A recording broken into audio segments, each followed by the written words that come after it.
మాగంటి గోపీనాథ్ గారు నియోజకవర్గం ఖాళీ అయింది కదా. అవునవును. ఇప్పుడు బై ఎలక్షన్ జరిగితే ఆంధ్ర నుంచి తెలుగుదేశం పార్టీ అక్కడికి వచ్చి పోటీ చేస్తే గెలిచే అవకాశం ఎంత? 100% అంటే తెలుగుదేశం పార్టీ ఒక్కటి కాదు, కూటమి గిట చేస్తే గిట్ట కంపల్సరీ 100% విజయం సాధించే అవకాశం ఉంది. ఎందుకంటే ఈ ప్రాంతంలో చూసుకుంటే గిట్ట సెటిలర్స్ చాలా ఎక్కువ, జనసేన కార్యకర్తలు కూడా అనేకమైనటువంటి జనసేన పార్టీకి సంబంధించినటువంటి కార్యకర్తలు ఉన్నారు. గతంలో చూసుకుంటే గోపీనాథ్ గారు తెలుగుదేశం పార్టీలో గెలిచారు. తెలుగుదేశం నుంచి ఇప్పటికి కూడా ఒక ఓటు బ్యాంక్ ఉంది. అదేవిధంగా బీజేపీ, ఈ 3 పార్టీలు గిట్ట గెలిస్తే 100% కూటమి ప్రభుత్వం గెలుచుడు గ్యారంటీ జూబ్లీహిల్స్ నియోజకవర్గంలో. అంటే తెలుగుదేశం సింగిల్గా పోటీ చేస్తే గెలిచే అవకాశం లేదు. సింగిల్గా పోటీ చేస్తే గెలవదండి. సింగిల్గా పోటీ చేస్తే మళ్ళీ కదా 1000 ఓట్లు వస్తాయి, 1000, 1500, 2000 ఓట్లు వస్తాయి, అంతకన్నా ఎక్కువ రావు. ఎందుకంటే కూటమితో గిట్ట పోటీ చేస్తే జనసేన, బీజేపీ ఇవి 3 కాబట్టి 3 పార్టీలు కలిస్తే 100% విజయం సాధించే అవకాశం ఉంటుంది. కానీ ఒక్క సింగిల్గా మాత్రం పోటీ చేస్తే గిట్ట గదే 2000 ఓట్లకు మాత్రం పరిమితం అవుతుందని చెప్పి తెలియజేస్తున్నాను. అంటే ఆ కూటమికి ఇక్కడ తెలంగాణ ప్రజలు యాక్సెప్ట్ చేస్తారంటారు? 100% చేస్తారు. ఎందుకంటే ఇలా మనం చూసుకుంటే గతంలో జిహెచ్ఎంసీ ఎలక్షన్లో చూసుకుంటే గిట్ట బీజేపీ పార్టీ యొక్క ఎమ్మెల్యే స్థానం లేనటువంటి స్థానాలలో 42 సీట్లు సాధించిందండి. 40 పైగా స్థానాలు సాధించిందంటే ఇక్కడ బీజేపీ పార్టీ కూడా బలంగానే ఉన్నట్టు కదా. అదేవిధంగా చూస్తే సికింద్రాబాద్ పార్లమెంట్ సెగ్మెంట్లో వస్తుంది జూబ్లీహిల్స్ కాన్స్టిట్యున్సీ.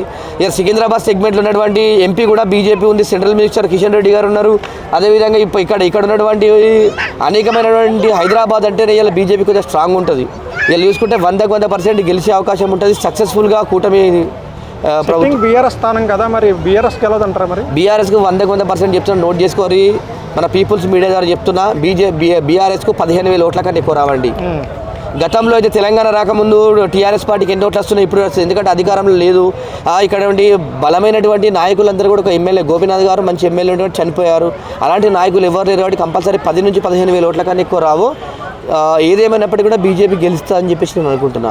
అంటే ఇప్పుడు కూటమి అభ్యర్థికి గెలిచే ఛాన్స్ ఎంత ఉంది అంటే చెప్తారు? 90% ఉందండి. 90%. అంటే కూటమి పోటీ చేయకపోతే ఎవరు గెలుస్తారంటారు? కాంగ్రెస్ గెలుస్తుంది. కాంగ్రెస్ అయితే కూటమి లేదా కాంగ్రెస్? అంతే తప్ప బీఆర్ఎస్ మాత్రం గెలిచే అవకాశం లేదు. బీఆర్ఎస్ ఎప్పుడు గెలుస్తుంది అంటే 2028 ఎలక్షన్లలో అప్పుడు గెలిచే అవకాశం ఉంటుంది తప్ప ఇప్పుడు ఆస్కారం లేదు. కూటమిగా వస్తే కూటమి అభ్యర్థి గెలుస్తాడు.